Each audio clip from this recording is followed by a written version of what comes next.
జముకుల కథలనే జక్కుల కథలు అని కూడా పిలుస్తారు. ఈ కథలు కాకతీయుల కాలం నుండి బహుళ ప్రచారంలో ఉన్నాయి.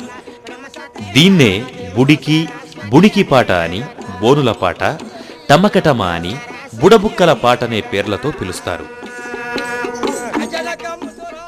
బ్రహ్మపుత్ర నారదామోదర మూలమ చేత ఇది కవి. ఈ కవిని జమికిల పాట విడిచిపెట్టకూడదని మహామునేశ్వరులు కూరుకొని ఈ జమికిల పాట అనేది రవించారు.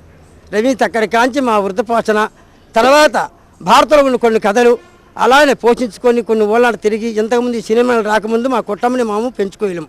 ఇప్పుడు సినిమాలు ఎప్పుడు వచ్చి ఈ టీవీలు ఎప్పుడు వచ్చి అక్కడి కాంచి మమ్మల్ని లెవెల్ ఖాతరు చేయలేదు. మా కుటుంబానికి ఉల్లితే కూలికి వెళ్ళడం నాకు మానేస్తాం లేదు, ఇలా పాకాలకుంటే వెళ్తాను నాకు లేదు.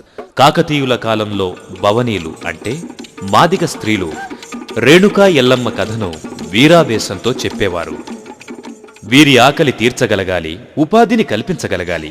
అప్పుడు జముకు టముకై మోగుతుంది.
పాండవులు ఓడిపోయి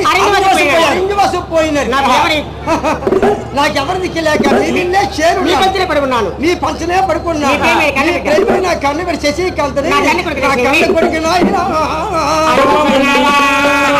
ఆ మాట బలరాముడితో ఆలకించి దేవితో